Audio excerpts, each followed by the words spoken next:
I tell everybody I started the program with this room. Good morning and welcome to all our guests. We are very delighted that you are here to witness the unveiling ceremony of our book. What I meant to say was, I'm happy that you are here braving the cold weather too. And before we start the program, I would like you to view our PowerPoint and see our journey from practice and learning to perfection. It is my hope that you will celebrate cultural awareness when you read this book, and it will be a pleasure to read.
At this moment, I would request Mrs. Jessie McCormick, teacher of the Tier 2 program, to read a story, Moisturizing Cream or Dark Tale.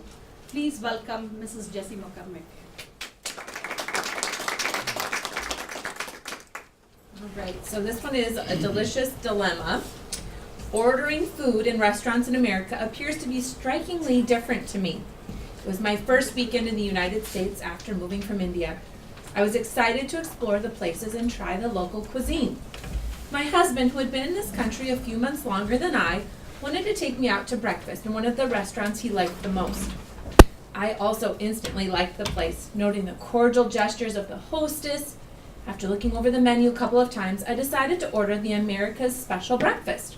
It consisted of 2 eggs, a choice of bacon, chicken strips, or 3 grilled bling sausages. All of this was also served with a choice of toast, milk, or hotcakes. Pleased with this option, I felt that nothing could be more suitable for me that day. Having decided on what I wanted to eat, I was soon to find out that the trickier part would be placing the order with our server.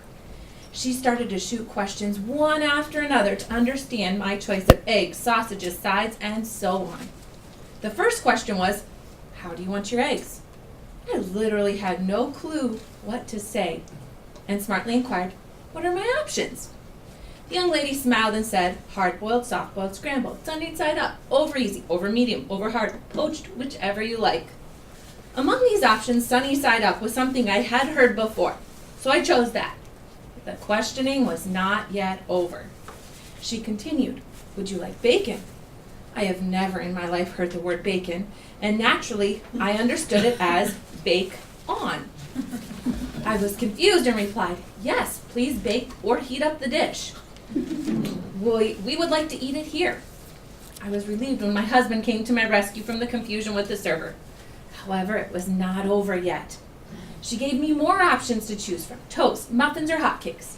I decided to keep it simple and said, "I'll have toast, please." But then she asked, "What kind of bread would you like?" Again, clueless, speechless, and overwhelmed, I replied with, "What are the options?"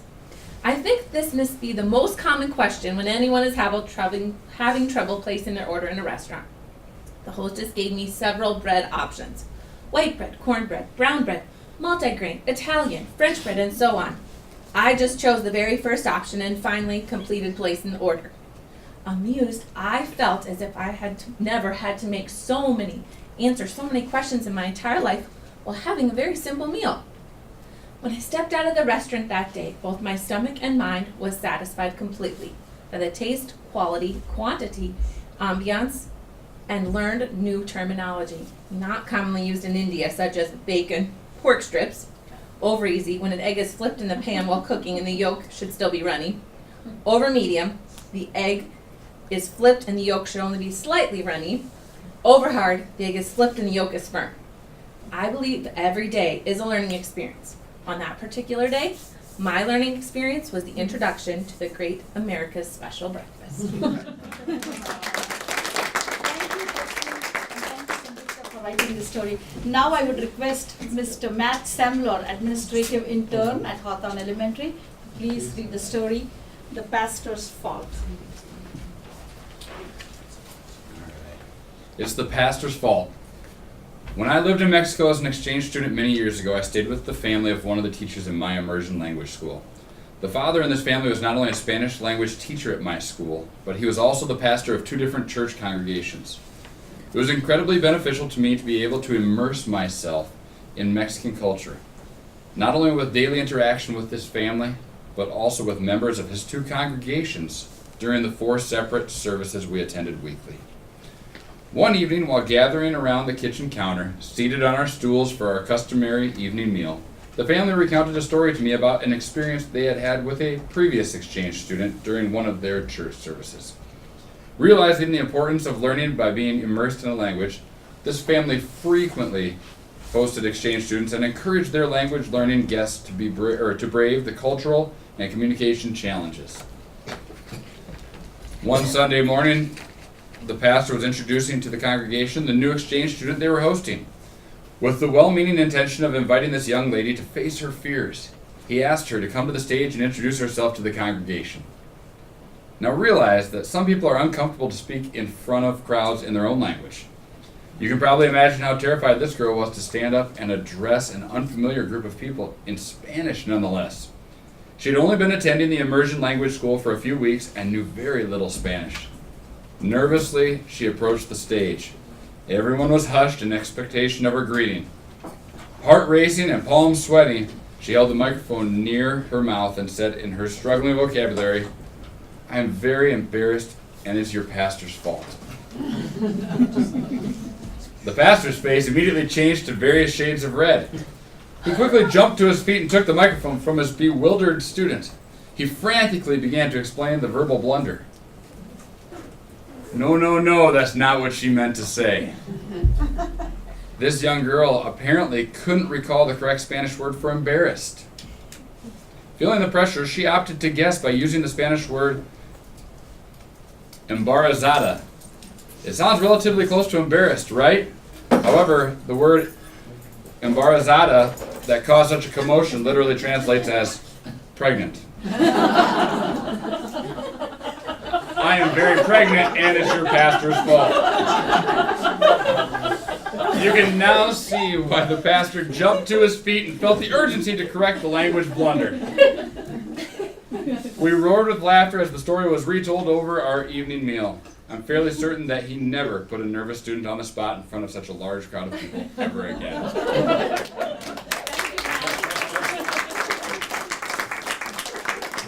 Now for the final story by Ann Smith, the Director of Federal Programs, Moisturizing Cream, a Dark Trail. Thank you, Ann. One day, my husband and I went to Walmart to buy groceries.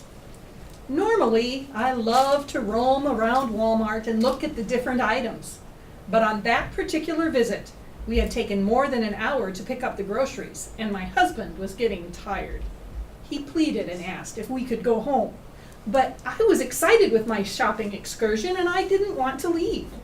I tried to remember my list of items we needed to pick up, and I remembered that with the winter weather soon to start, it was important not to forget my face moisturizer.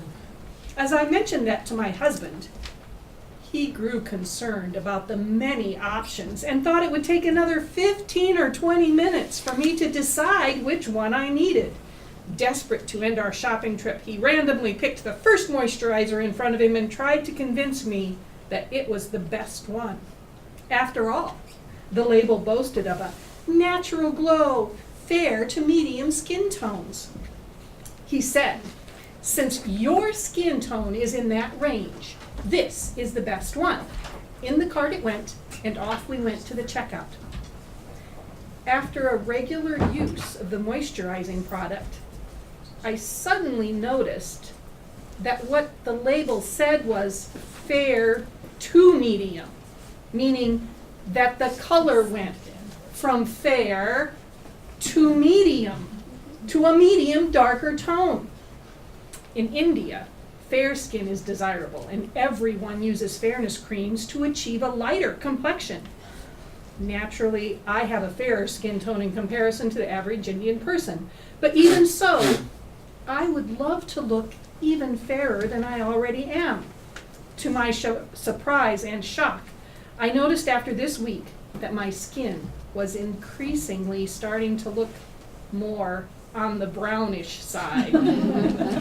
Horrified, I realized I was unknowingly and unintentionally using a tanning cream and becoming a darker complexion. No thanks to my husband. I had used it for a whole week. No matter how bored or impatient my husband has become with shopping, that is the last time I will ever ask him to aid in selecting cosmetic products for me. Thank you, Anne, and thank you, Tapasu, for writing the story. Now it's the exciting part of unveiling the book. I would request Ann Smith, Federal Programs Director, to unveil the book. First, I have to tell you, I wore my special clothes just for this book unveiling. I have my book shirt and my book socks. And it's National Library Week. What could be better? Yes. Okay, so do I get to open it?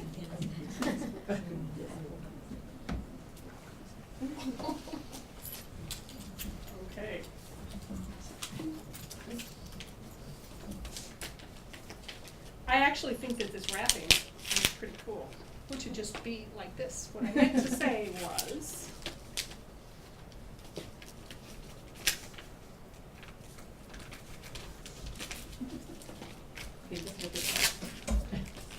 you should see Christmas at my house. Date from the side, I think.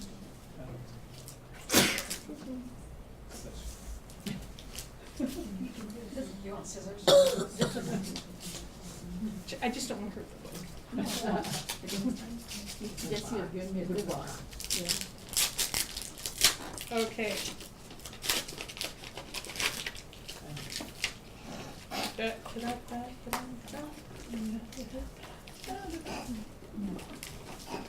Oh, I thought I was gonna be able to do it.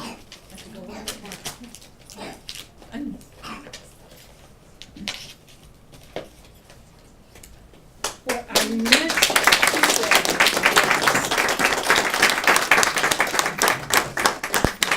say, in two convenient bindings, a spiral bound and a regular paperback. Very cool. Thank you, thank you. And thank you to all of the authors and everyone who worked so hard on this book. What a wonderful project. Yes. Thank you, Cornina. You're welcome. I now request Mrs. Stephanie Jones, principal of Hawthorne Elementary School, to give away the certificates. A couple of them are not here because of the weather, and some had to travel, so they also could not because all the interstates are closed. So we will start with Lisa Hunstead, my friend and my collaborator. Countless hours she spent. You stand there and take picture. Oh, That's Stephanie. Show the certificate.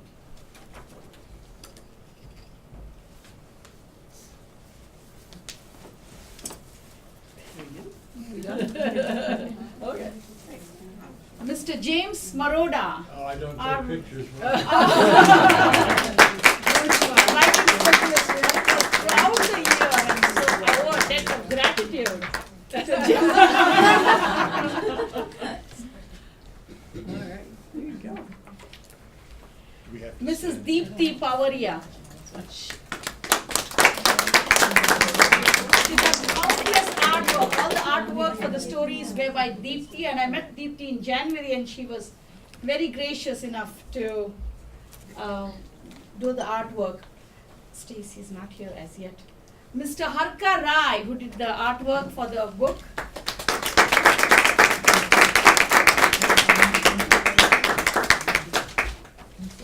The rest of them are not here. So a small gift to Lisa. Thank you. Jim. Thank you. Harka, I'm going to give it for the Mastery Assembly. Thank you. So, Do you mind, so you can photo again, just standing? Thank you. Nice. we'll have Anne also and Matt and Jesse, one picture. Come on. Yeah, come. Take another one, honey, will you? We got it, maybe we should pull it. You want me to- Okay, you want me to stand in the back? Matt can stand in the back, he's Alright. big. You can stand behind her. Stand. There you go. There we go. There we go. There we go. There we go. You can stand straight, that's better. Oh. He's still up there. Are we good? Thank you.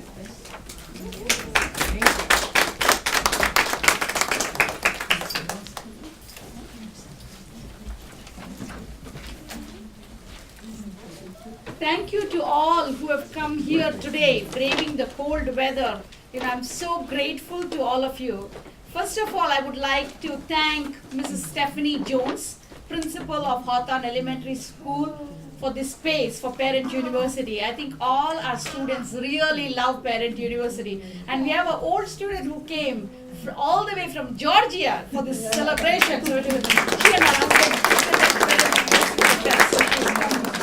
And then I would like to thank Mr. Matt Sembler, Ms. Jessie, and Ann Smith for taking the time to rehearse those stories and come and present it to us. And this made the story more in demand. The book, everybody now I think likes the book. So thank you so much. I owe a debt of gratitude to Mr. James Maroda and to Stacy Walters, Lisa Hunstead, Rachel Lean, who have put in countless hours to make this book a success. And then I thank all the editors and contributors who made sense of the stories. And I also want to thank my daughter. She's not here today, but she perfected many stories and wrote the foreword for our book. So once again, thanks to all who have come here. I hope that you can stay for some time, visit with everyone, have some treats, and then go back. Thank you so much. Thanks again. We can't go though without recognizing Purnima. Hours and hours in time, and her heart is just all of who you are. I'm so blessed to have you as such a dear friend, but we need to pray. So all of you who are here will get a complimentary copy of the book. And thank you so much for coming here. And please have some treats and then leave. Here I have the books for each one of you.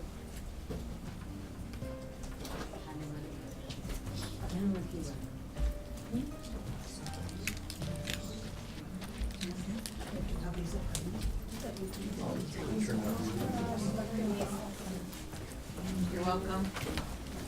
Well, you know, from my perspective, I've seen all the parts. Yes, yes, we're quite familiar. And to see it all put together is just amazing. So when did you start working with this ministry? 2 years ago. Really? Yeah. But on this book, probably as early as October. And, you know, it's just, it's such a great collaboration. But also to tease out a story and, you know, make it work. Stacy Walters, our literacy teacher, who helped us with all our writing.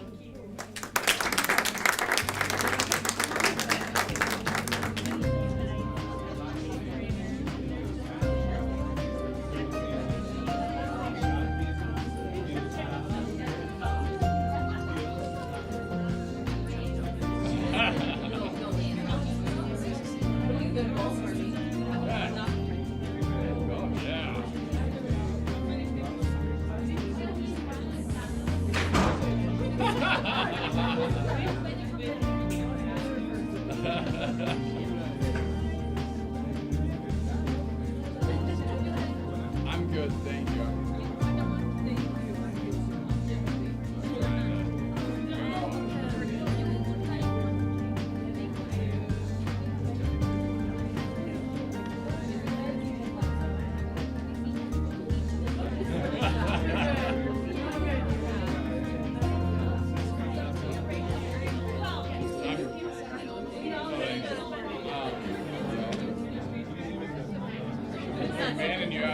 And you have a golfer for your assistant, so you gotta have one. You don't like to go out there. That's like leaving your putter behind if you don't have one.